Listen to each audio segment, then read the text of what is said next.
ವೀಕ್ಷಕರೇ ನಮಸ್ಕಾರ. Smitha's kitchen YouTube ಚಾನಲ್ಗೆ ನಿಮ್ಮೆಲ್ಲರಿಗೂ ಆತ್ಮೀಯವಾದ ಸ್ವಾಗತ. ಇವತ್ತಿನ ಈ ವಿಶೇಷ ವಿಡಿಯೋದಲ್ಲಿ ನಾವು ನಿಮಗೆ ಕುರುಂ ಮಂಡಕ್ಕಿ ಹೇಗ್ ಮಾಡೋದು ಅಂತ ತೋರಿಸ್ಕೊಡ್ತೀನಿ. ಹೊರಗಡೆ ಅಂತೂ ಜಿಟಿ ಮಳೆ ಸ್ಟಾರ್ಟ್ ಆಗ್ಬಿಟ್ಟಿದೆ. ಮನೆಯಲ್ಲಿ ಸಾಯಂಕಾಲ ಏನಾದ್ರೂ ಕುರುಂ ತಿನ್ಬೇಕು ಅಂತ ಅನ್ಸುತ್ತೆ. ಇವತ್ತಿನ ಈ ವಿಡಿಯೋದಲ್ಲಿ ನಾನು ನಿಮ್ಗೆ ಕುರುಂ ಮಂಡಕ್ಕಿ ಅಥವಾ ಚುನ್ಮರಿ ಹೇಗ್ ಮಾಡೋದು ಅಂತ ತೋರಿಸ್ಕೊಡ್ತೀನಿ. ಕುರುಂ ಮಂಡಕ್ಕಿ ಜೊತೆಗೆ ಬಿಸಿ ಹೊಗೆ ಆಡ್ತಿರೋ ಚಹಾ ಇದ್ರೆ ಅದರ ಮಜಾನೇ ಬೇರೆ ಅಲ್ವಾ? ಹಾಗಾದ್ರೆ ಬನ್ನಿ ವೀಕ್ಷಕರೇ, ಕುರುಂ ಚುನ್ಮರಿ ಜೊತೆಗೆ ಬಿಸಿಯಾದಂತ ಹೊಗೆ ಆಡ್ತಿರೋ ಚಹಾ ಕೂಡ ಸವಿಯೋಣ ಬನ್ನಿ. ಕುರುಂ ಮಂಡಕ್ಕಿ ಜೊತೆಗೆ ಹಸಿ ಈರುಳ್ಳಿ ಮತ್ತು ಹಸಿ ಮೆಣಸಿನ್ಕಾಯಿ ತಿಂದ್ರೆ ಅದರ ಟೇಸ್ಟ್ ಅಂತೂ ನೆಕ್ಸ್ಟ್ ಲೆವೆಲ್ಗೆ ಹೋಗುತ್ತೆ ಅಂತಾನೆ ಹೇಳ್ಬೋದು. ಸ್ಪೈಸಿ ತಿನ್ನೋರಂತೂ ತುಂಬಾನೇ ಇಷ್ಟ ಪಡ್ತಾರೆ ಅಂತಾನೆ ಹೇಳ್ಬೋದು ವೀಕ್ಷಕರೇ. ಕುರುಂ ಮಂಡಕ್ಕಿ ಮಾಡೋದಕ್ಕೆ ಬೇಕಾಗಿರೋ ಪದಾರ್ಥಗಳು: ರುಚಿಗೆ ತಕ್ಕಷ್ಟು ಉಪ್ಪು, ಸಣ್ಣದಾಗಿ ಹೆಚ್ಚಿಟ್ಟಂತ ಕೊತ್ತಂಬರಿ, 2 ಒಣ ಮೆಣಸಿನ್ಕಾಯಿ, ಎಣ್ಣೆ, ಪುಟಾಣಿ, ಸಣ್ಣದಾಗಿ ಹೆಚ್ಚಿಟ್ಟಂತ ಈರುಳ್ಳಿ, ಸ್ವಲ್ಪ ಸಕ್ಕರೆ, ಶೇಂಗಾ, ಸಾಸಿವೆ, ಕರಿಬೇವಿನ ಸೊಪ್ಪು, ಸ್ವಲ್ಪ ಅಚ್ಚ ಖಾರದ ಪುಡಿ, ಅರಿಶಿನ ಪುಡಿ, ಸೇವು, ಚುನ್ಮರಿ, ಅದ್ರ ಜೊತೆಗೆ ಪುಟಾಣಿ ಪುಡಿನೂ ಸಹ ತಗೊಂಡಿದ್ದೀನಿ. ಹಾಗಾದ್ರೆ ಕುರುಂ ಮಂಡಕ್ಕಿ ಮಾಡೋ ವಿಧಾನನ ನೋಡ್ಕೊಂಡು ಬರೋಣ ಬನ್ನಿ. ಮೊದಲಿಗೆ ಒಲೆ ಹೊತ್ತಿಸ್ಕೊಂಡು ಒಂದು ಬಾಣಲೆ ಇಟ್ಟಿದ್ದೀನಿ. ಇದಕ್ಕೆ 3 ಸ್ಪೂನಷ್ಟು ಎಣ್ಣೆನ ಹಾಕ್ತಾ ಇದ್ದೀನಿ. ಎಣ್ಣೆ ಬಿಸಿ ಆದ್ಮೇಲೆ ಸ್ವಲ್ಪ ಸಾಸಿವೆ ಹಾಕ್ತಾ ಇದ್ದೀನಿ. ಸಾಸಿವೆ ಚಿಟಪಟ ಅಂತ ಸಿಡಿದ್ಮೇಲೆ ಇದಕ್ಕೆ 2 ಒಣ ಮೆಣಸಿನ್ಕಾಯಿನ ಸಣ್ಣದಾಗಿ ಮುರ್ಕೊಂಡು ಹಾಕ್ತಾ ಇದ್ದೀನಿ. ಕರಿಬೇವಿನ ಸೊಪ್ಪನ್ನು ಸೇರಿಸ್ತಾ ಇದ್ದೀನಿ.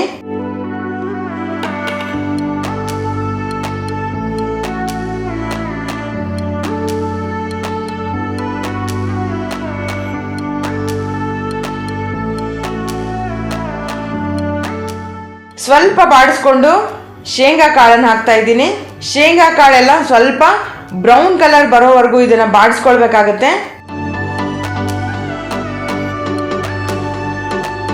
ಸ್ವಲ್ಪ ಅರಿಶಿನ ಪುಡಿನ ಸೇರಿಸ್ತಾ ಇದ್ದೀನಿ. ಯಾವಾಗಲೂ ನಾವು ಪುಟಾಣಿನ ಎಂಡಲ್ಲಿ ಹಾಕಬೇಕಾಗತ್ತೆ, ಏಕೆಂದ್ರೆ ಮೊದಲೇ ಹಾಕ್ಬಿಟ್ರೆ ಸೀದ್ ಹೋಗೋ ಚಾನ್ಸಸ್ ಇರುತ್ತೆ. ಹಾಗಾಗಿ ಪುಟಾಣಿನ ಫ್ಲೇಮ್ ಆಫ್ ಮಾಡಿ ಹಾಕಿದ್ರು ನಡೆಯುತ್ತೆ. ಈಗ ಸ್ವಲ್ಪ ಇದಕ್ಕೆ ಅಚ್ಚ ಖಾರದ ಪುಡಿನ ಸೇರಿಸ್ತಾ ಇದ್ದೀನಿ. ಈ ಒಗ್ಗರಣೆ ಮಂಡಕ್ಕಿ ಅಥವಾ ಕುರುಂ ಮಂಡಕ್ಕಿ ಮಾಡೋದು ತುಂಬಾನೇ ಸುಲಭ ಇದೆ. ಒಗ್ಗರಣೆ ಒಂದು ಮಾಡ್ಕೊಂಡ್ಬಿಟ್ರೆ ಸಾಕು. ಅದಾದ್ಮೇಲೆ ಇದನ್ನ ಮಂಡಕ್ಕಿ ಜೊತೆಗೆ ಕಲ್ಸ್ಕೊಂಡ್ಬಿಟ್ರೆ ಆಯ್ತು. ಈ ಒಗ್ಗರಣೆ ಕೂಲ್ ಆಗೋದಕ್ಕೆ ಒಂದು 5 ನಿಮಿಷ ಬಿಡ್ಬೇಕಾಗತ್ತೆ. ಈಗ ನಾನೊಂದು ದೊಡ್ಡ ಬೌಲಲ್ಲಿ ಚುರ್ಮರಿ ಅಥವಾ ಮಂಡಕ್ಕಿನ ತಗೊಂಡಿದ್ದೀನಿ. ಇದಕ್ಕೆ ರುಚಿಗೆ ತಕ್ಕಷ್ಟು ಉಪ್ಪನ್ನು ಸೇರಿಸ್ತಾ ಇದ್ದೀನಿ. ಸ್ವಲ್ಪ ಸಕ್ಕರೆ, ಇದಕ್ಕೆ ಪುಟಾಣಿ ಪುಡಿ ಜಾಸ್ತಿ ಬೇಕಾಗತ್ತೆ. ಹಾಗಾಗಿ ಪುಟಾಣಿ ಪುಡಿನ ನಾನು ಸ್ವಲ್ಪ ಜಾಸ್ತಿನೇ ಸೇರಿಸ್ತಾ ಇದ್ದೀನಿ. ಪುಟಾಣಿ ಪುಡಿ ಹಾಕೋದ್ರಿಂದ ಚುರ್ಮರಿಗಂತೂ ಅದ್ಭುತವಾದಂಥ ಟೇಸ್ಟ್ ಬರುತ್ತೆ ಅಂತಾನೆ ಹೇಳ್ಬೋದು ವೀಕ್ಷಕರೇ. ಅದ್ರ ಜೊತೆಗೆ ನಾನು ಮೊದಲೇ ಮಾಡಿಟ್ಟಂತ ಒಗ್ಗರಣೆನ ಸೇರಿಸ್ತಾ ಇದ್ದೀನಿ. ಈಗ ಇದನ್ನೆಲ್ಲ ನೀಟಾಗಿ ಮಿಕ್ಸ್ ಮಾಡಬೇಕಾಗತ್ತೆ.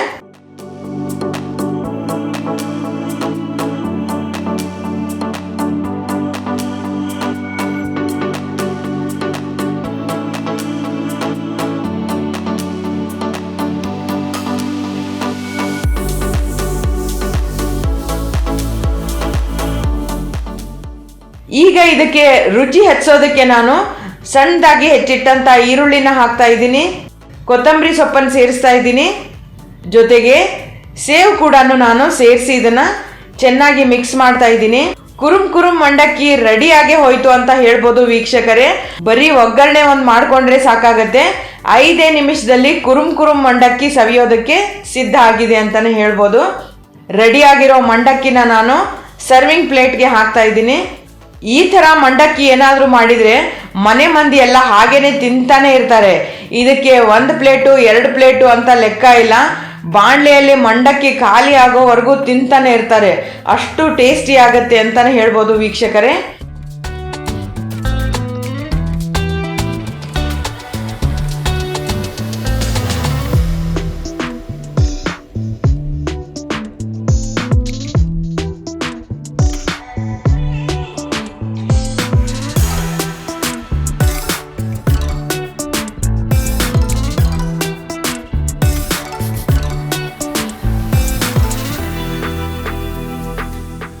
ಈಗ ರೆಡಿಯಾಗಿರೋ ಮಂಡಕ್ಕಿನ ನಾನು ಸರ್ವಿಂಗ್ ಬೌಲ್ಗೆ ಹಾಕಿದ್ದೀನಿ. ಇದ್ರ ಜೊತೆಗೆ ನಾನು ಹಸಿ ಈರುಳ್ಳಿ, ಸ್ವಲ್ಪ ಕೊತ್ತಂಬರಿ ಸೊಪ್ಪು, ಜೊತೆಗೆ ಕಾಯಿ ತುರಿ ಅಂತೂ ಹಾಕಿದರೆ ಟೇಸ್ಟ್ ಅಂತೂ ನೆಕ್ಸ್ಟ್ ಲೆವೆಲ್ಗೆ ಹೋಗುತ್ತೆ ಅಂತಲೇ ಹೇಳ್ಬೋದು.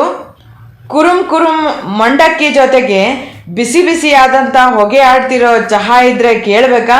ಅದ್ರ ಮಜಾನೇ ಬೇರೆ ಅಂತ ಹೇಳ್ಬೋದು ವೀಕ್ಷಕರೇ. ಇನ್ನು ನೀವ್ಯಾಕೆ ತಡ ಮಾಡ್ತೀರಾ?